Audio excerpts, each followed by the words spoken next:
Very good afternoon to all of those who are joining me live. I'm Neha. The Congress party launched an all-India agitation against the contentious agricultural reform bills passed by the parliament, demanding the government to repeal what Congress party calls the black laws or anti-farmer and anti-poor bills. So the decision of nationwide stir was taken by the Congress party in the meeting of general secretaries and in charge of states. The two bills, the Farmers Empowerment and Protection Agreement on Price Assurance and Farm Services Bill 2020 and the Farming Produce Trade and Commerce Promotion and Facilitation Bill 2020 were passed by both the Houses of Parliament despite massive uproar by the opposition parties.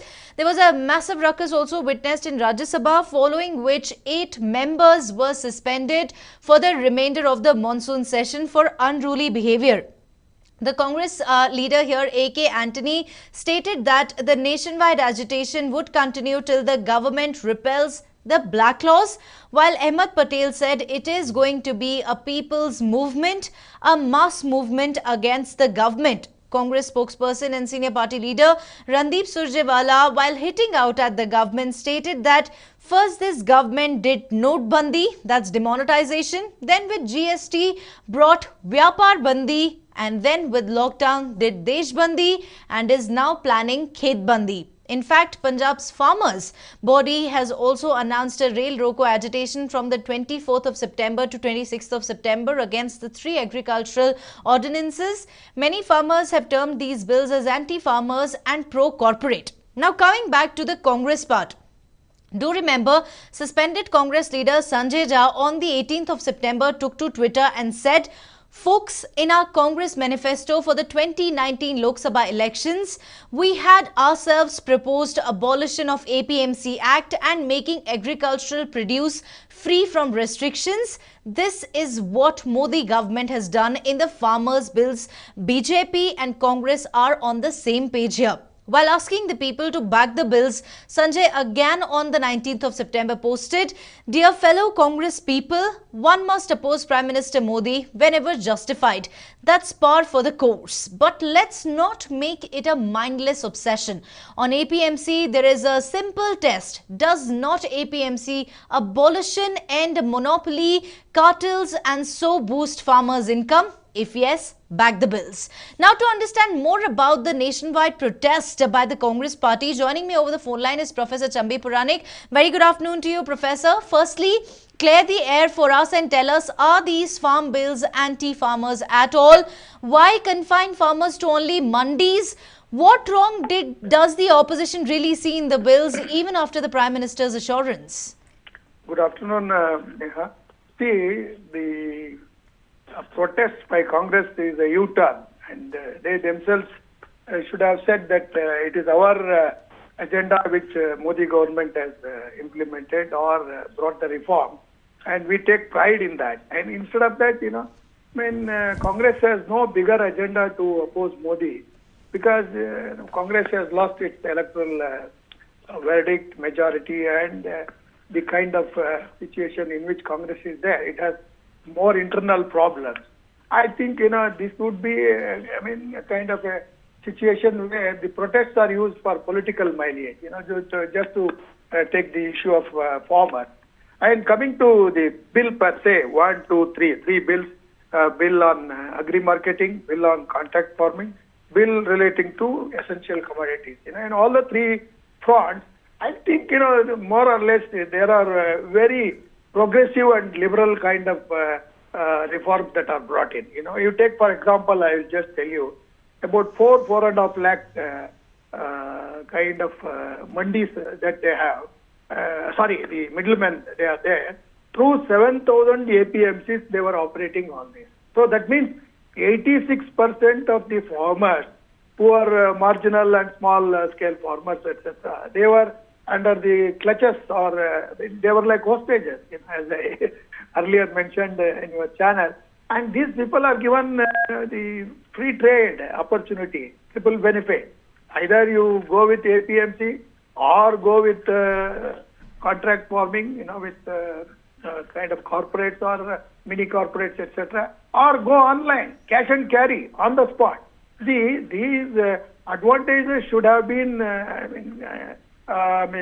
sent across, through messages by the government itself. Government, by sitting in the parliament, they have brought in reforms. That is where the reforms have to be brought in. I agree with that. But the kind of awareness among the farmers is not brought out, either by the ruling party or by the opposition. So you're saying that the BJP government somewhere has failed to reach out to the farmers and kind of sensitize them about all the three bills? Yeah, it was there. The bills are not all of a sudden, they are not brought overnight. The planning was there and the kind of messages were there. But, in 86% of farmers, even if 40% were made known about the advantages, I think even now, I would give the benefit to farmers because mass protest of farmers is not seen. That's why I said about 4 or 5 lakh these middlemen, controlling through 7,000 APMCs. That is the statistics we have.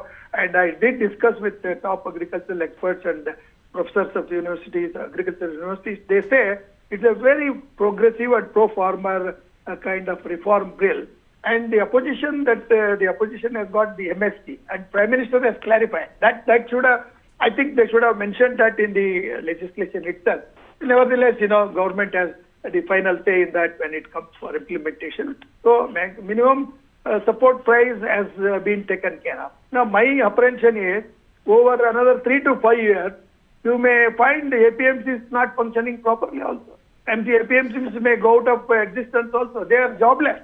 And the people who depend on them in order to take 18% or little higher kind of profit margin they were taking away from the farmers. And that will be with the farmer only. So I think, the kind of opposition that we can see, these bunds and all that, I think it is a kind of situation where the legislation have not been, the advantages of reforms have not been properly communicated. Right. Professor Puranik, coming back to the Congress part, the party had proposed these amendments to do away with middleman or, and mandis or APMCs. The question is, why the opposition now? You see, that's the role of the opposition. Opposition has to oppose in the parliament, in the house. But unfortunately, we did not see a threadbare debate. But Sanjay Jha calls it mindless opposition.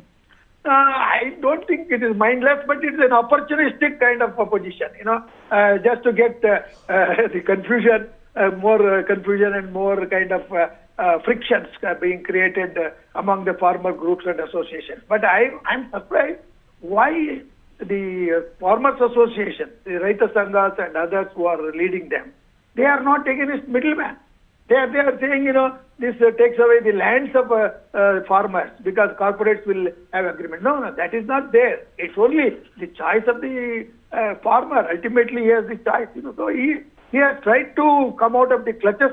Supposing, Neha, you think of the status quo. Supposing these reforms are not there or they are installed by the opposition, which they cannot because it's already passed and it will go to the president. They can only make a token protest and all. So they should welcome it for the benefits of the farmers. As I said earlier, cash and carry. Avoid unbearable overheads like storage and transportation, etc. Redressal of grievances machinery is also there. So they need to change, See, when liberalization was brought by Narasimha Rao and Manmohan Singh and others, people also apprehended. Many people opposed, including many in BJP also opposed. This opposition game goes on, So agriculture business or agri-business is open for competitive price.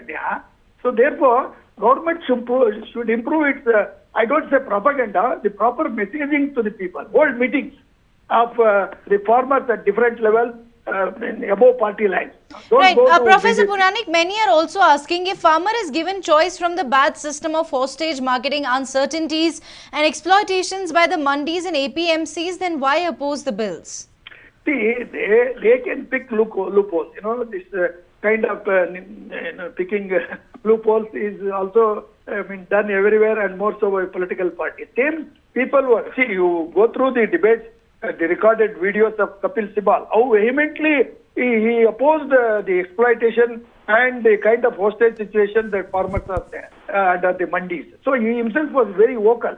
Now only one small fear I have is, like the onion ban export, the government should not also come in the way of export of the produce, the farmers' produce, and enable the farmers to benefit even in price increase and export also, wherever it is essential. Only during dire emergencies, you see, in spite of COVID, the food fraud situation is very comfortable. So where is the question of government invoking Essential Commodities Act? It was there. It was there earlier because it was advantageous for the ruling party to take advantage through APMCs and other middlemen and all that, because they were all contributors to the political party's funds. So for the last 50, 60 years, they are used to this kind of what you can call, please note this, I am using this word, kulaks. Kulaks. Kulaks means that is the people who hold farmers as hostages. And that particular thing, I think, has to be removed by the government. Right. And government must take the states into confidence. Right. Now, So, right, Professor Puranik, if APMCs are closed in the long run, let's say, the farmers are, free to have their own associations or dictate terms from their place or get cash and carry advantage as well. So why deny it to the farmers by outsiders or middlemen? That's why, see, the political parties also know that they have to oppose for the sake of opposition, as we mentioned earlier also. See, the security cover for nearly 14 to 16 crore farmers is something which we should welcome. We should not go back to the old system of the rich and the poor, the divide that was there. That kind of divide will definitely go when the law supports the farmers. Farmers need to be producers of food and make wealth. The farmer, let him enjoy the benefits of market situation after making profits also. He is now going to loans. Now he is committing suicide. I think such situation should not come in the way of farmers being empowered and inculcate hope and trust in the farmers. Even the opposition also will know that after some time the mass support of farmers will not come. I don't foresee anything throughout the country if all farmers will join and all that. It is a token protest, and token protest, media is presenting both sides, no doubt. Media is doing its good job. But my point is, are 86% of farmers are against this? I don't think anybody has got data. Anybody has got proof for it. So therefore, I think let us give time for 2 to 3 years. Let us say 2022. If the present reforms are not really helping the farmers, farmers themselves can plead it. And the elections will come, and the BJP or the India government has to face the public and the farmers also. So these are the ground realities with which we should open our minds. And anything that you oppose, just for opposition's sake, it is your job, okay? But don't go to the street and don't create a kind of confusion in the minds of general public that farmers are being neglected. Actually, both farmers and consumers are going to be benefited, in my opinion, because the profit and the kind of exploitation that is there, if it is not there, farmer also will agree for a very reasonable price also. That's what Swaminathan committee reports. Scientific price, scientific farming. Farmer also should be in a position to get good kind of support for his agricultural produce and all that, even marketing also. So I think there are many good things. So the Atmanirbhar should start from farmers, not from opposition. Opposition, I don't think it has understood the self-reliance. The mantra of self-reliance is that you first free farmers from the clutches of these middlemen and the APMCs. APMCs has been a very bad experiment, because last time I mentioned 18% of the commission was taken by government, Punjab government. But Haryana government has understood the situation. Now they are not going for this kind of mass protest and bandhan. Maybe it's a BJP supported government. Right, so thank you so very much, Professor Puranik, for joining us with all of those insights. Well, there you heard the expert. He says that the Congress party is protesting, is opposing the bills for the sake of it. While, of course, the Congress has already began a nationwide protest, BJP also, while hitting out at the Congress party, stated that they are trying to take political mileage out of farmers' miseries. Will the farmers budge? That's $1 million question and remains to be seen. Thank you so very much for joining me, ladies and gentlemen. I hope you really found this knowledgeable as well as helpful. If at all you like this video, do not forget to subscribe News9 YouTube. Thank you very much for watching.